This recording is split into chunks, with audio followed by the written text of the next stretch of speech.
After days of navigating through the Singapore and Malacca Straits, we were finally nearing Pangkor. The giant cargo ships that had surrounded us for much of the journey were beginning to thin out, though that didn't necessarily mean the navigation was getting any easier. Good morning. So we should be arriving in Pangkor today, or just south of Pangkor. And I just want to add that the area we have been sailing through yesterday afternoon and now is full of fishing boats and nets. Just wanted to give that information for anyone looking to do this stretch. There are less tankers and stuff around, although there are quite a few tugboats pulling things that we saw yesterday, but instead they've been replaced with a lot of local fishing boats. Like there I can count 1, 2, 3, 4, 5, 6, 7, 8, 9, 10, 11, 12, 13, 14, 15, 16, 17, 18, 19, 20, 21, 22, 23, 24, 25, 26, 27, 28, 29, 30, 31, 32, 33, 34, 35, 36, 37. Yeah, okay, so quite a lot. That might be because it's early morning, but we saw them kind of hanging around all day, to be honest. As we continued north, the horizon became crowded with fishing boats.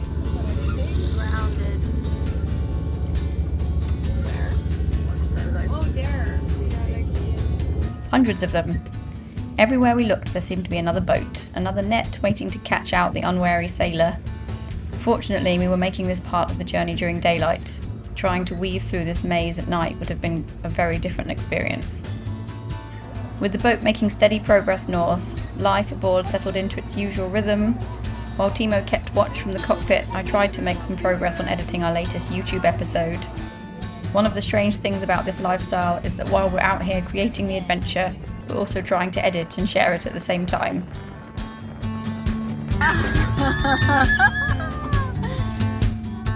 Of course, concentrating on editing is easier said than done when you have a 1-year-old on board.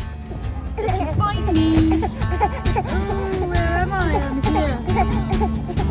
Finishing our video, aren't I? Tao eventually decided he needed to know exactly where I was and what I was doing. And once the episode was finished, it was time for the most important review. Doing a bit of editing for you for our video that's coming out later. By late afternoon, Pangkor finally appeared ahead of us. After days of muddy water, shipping traffic and endless motoring, it felt like we'd reached a completely different world. We dropped anchor in a sheltered bay on the south side of the island and wasted very little time getting ashore.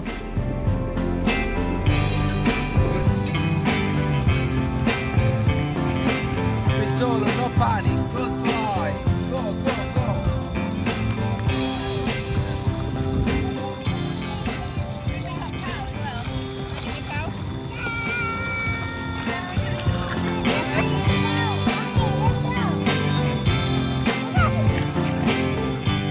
The boys had spent days confined mostly to the boat. Now they finally had space to run. Real space, sand beneath their feet, room to explore, and to burn off some energy. Boy, solo, good boy, solo, yes! Sei a terra! Sei a terra! Big poo, vai!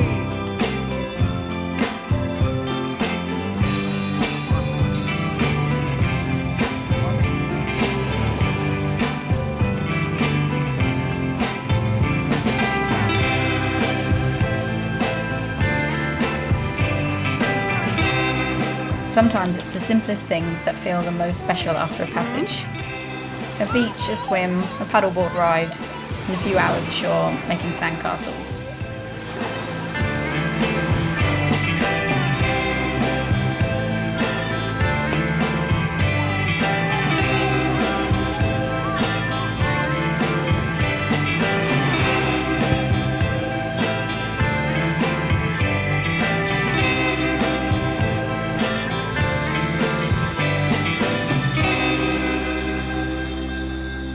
Solo!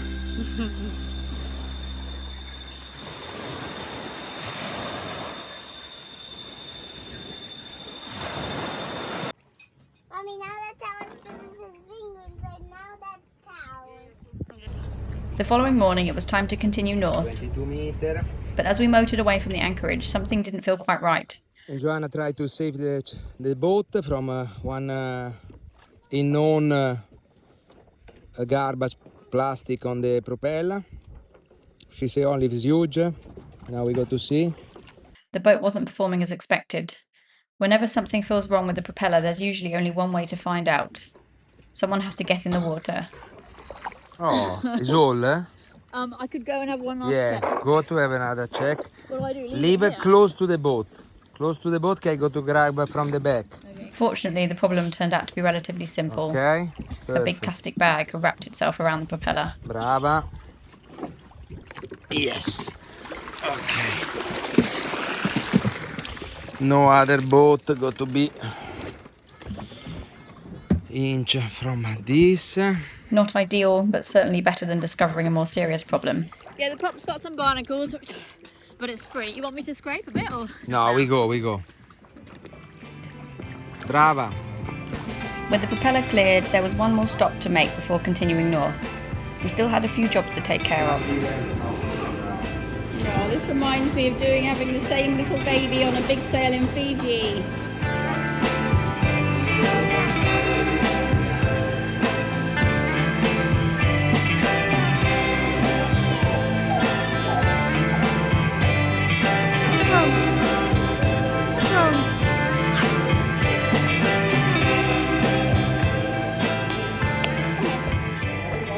There's a different little baby. There's one called Nemo. Now there's a little baby called Tao and a big baby called Nemo. And a big boy called Nemo. We'd heard about a second-hand carbon jib that might suit the boat and wanted to take a look. Okay, yeah, so this edge here is slightly curved outwards. You call it is it concave, not convex? Okay, this is one sail with button, this is one jib with button. Every time you have a button in one jib, it's because the leech is a positive. Okay?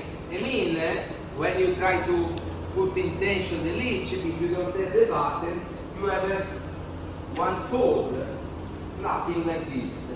When you want to use it, one sail with the button for normal boat with a frull where you can't use it button, you have to cut out and make it negative the leech. It's the only system to reuse, but cut out one leech, I mean remove the compressor pocket, the system for tight the compression of the button pocket, and redo all the leech. Fuel was also on the list. After all the motoring through the Straits, the tanks were due for a top-up.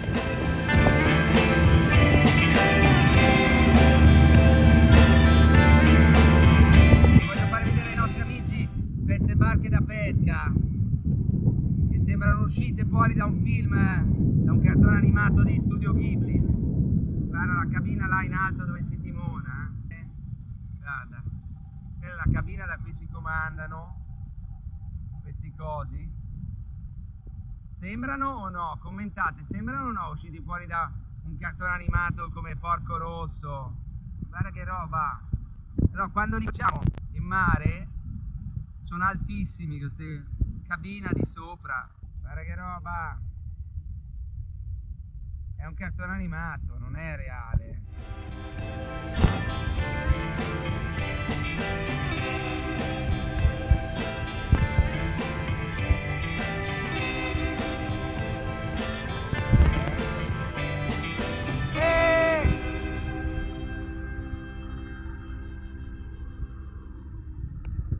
Pare anche asimmetrico, non è al centro.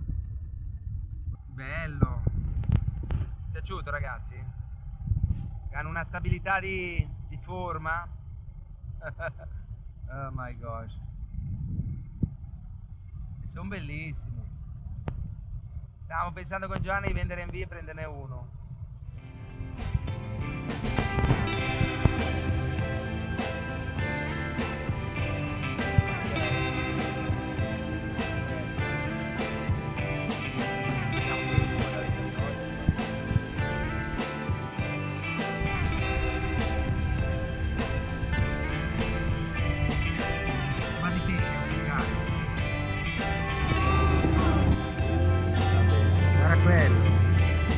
Non riesco a trovarlo, forse qua. Guarda che roba questa.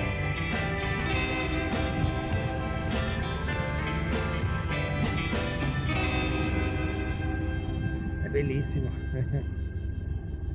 Trovate dove parcheggiare il gommone, speriamo che non si buchi perché quelle cozze lì sono taglienti. E adesso a 200 metri da qua c'è una pompa di benzina. Ok, è lì la pompa di benzina, è lì. Va bene, ce la facciamo Nemo. Stai attento che ci sono i buchi, se finisci qua sotto è meglio cambiarti piuttosto che lavarti, E qua sotto chissà cosa c'è. Ok, adesso le prendiamo tutte. Tu quante ne riesci a portare alla volta? Una, due? Due? Due, ok, va bene. Allora io porto le... Tu quali prendi? Quelli neri? While we were there, another small maintenance job demanded attention. The ball joint in our autopilot system had worn out and needed replacing. It's one of those tiny components that most people never notice until it fails. And when you're relying on an autopilot during long passages, it's a component you really don't want failing. Thankfully, it was a straightforward fix. Allora, before to leave from Borneo, we looking for our spare ball joint for the autopilot. Okay. Because the last time we break, we install one, we disinstall from one burning boat in Fiji. But this is the third one we got to install. But this one is in stainless steel. The one we installed last time is not in stainless steel. Just for the quick, is the third one we break in 6 years. I wish have a long... 6 years. Yeah. Where are you coming up with these facts from? We installed the autopilot after we went in the water. Yeah, allora in 3 years. 1 for year. Okay. One for year. We continue to break. Yeah. Now this one we bought it from Italy. It's in stainless steel. Is a self lubricate because have the seal in Teflon. I wish have a long life. I wish it's the correct thread. Because can happen I go inside I don't manage to fit. If I don't manage to fit, our crew go to steer it for 32 hours.